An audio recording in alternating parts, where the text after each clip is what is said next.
pada semester 2 tahun 2022, BPK telah melakukan pemeriksaan kinerja pengelolaan persampahan, atau lebih tepatnya pemeriksaan kinerja atas efektivitas pengelolaan sampah rumah tangga dan sampah sejenis sampah rumah tangga. Pemeriksaan ini dilakukan sebagai upaya BPK mendorong pemerintah dalam mencapai tujuan pembangunan berkelanjutan ketiga, ke-11, dan ke-12, yakni membuat kota dan permukiman inklusif, aman, berdaya tahan, dan berkelanjutan. Diketahui berdasarkan data Sistem Informasi Pengelolaan Sampah Nasional Kementerian Lingkungan Hidup dan Kehutanan per 7 Oktober 2022, volume timbulan sampah rumah tangga dan sampah sejenis sampah rumah tangga pada tahun 2021 di Indonesia mencapai 30,33 juta ton. Dari jumlah tersebut, volume sampah yang terkelola hanya sebesar 19,63 juta ton atau 64,74% dari volume timbulan sampah, sedangkan sisanya tidak terkelola.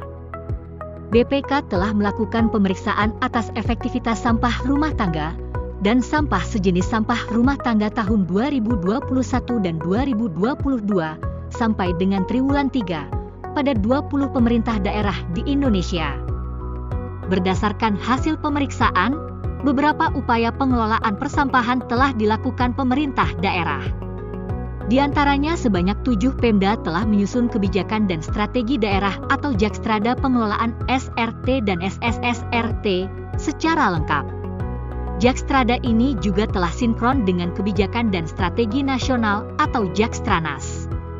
Namun demikian, BPK menyimpulkan bahwa masih terdapat permasalahan yang apabila tidak segera diatasi, maka akan memengaruhi efektivitas pengelolaan persampahan.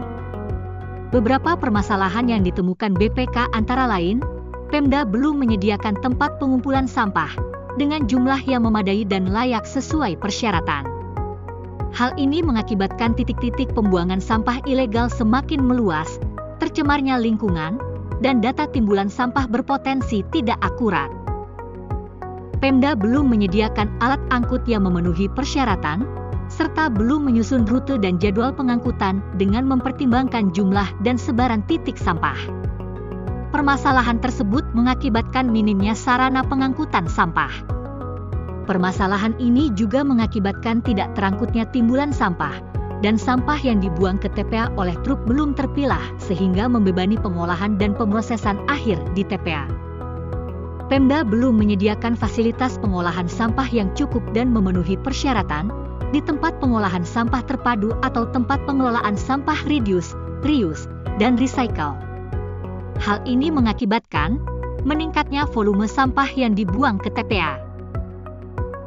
Pemda belum sepenuhnya menyediakan sarana dan prasarana di tempat pemrosesan akhir, sehingga mengakibatkan timbulnya permasalahan lingkungan yang dapat mengganggu kenyamanan dan kesehatan masyarakat, serta tingginya risiko pencemaran air tanah karena air lindi.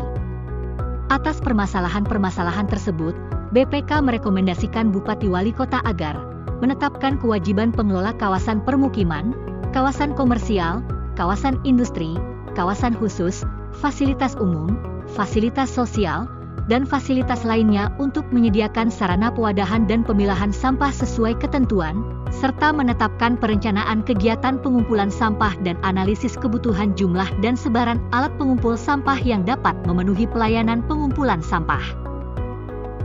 BPK merekomendasikan Bupati Wali Kota agar mengevaluasi pola pengangkutan, penentuan rute dan jadwal pengangkutan sampah supaya sesuai dengan persyaratan teknis yang ditentukan.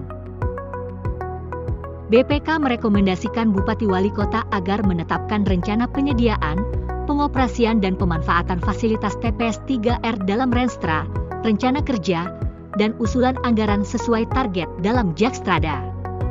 BPK merekomendasikan Bupati Wali Kota agar menyediakan fasilitas dasar, fasilitas perlindungan lingkungan, fasilitas operasi, dan fasilitas penunjang yang sesuai dengan kebutuhan operasi TPA, dan melaksanakan pemrosesan akhir sampah sesuai ketentuan.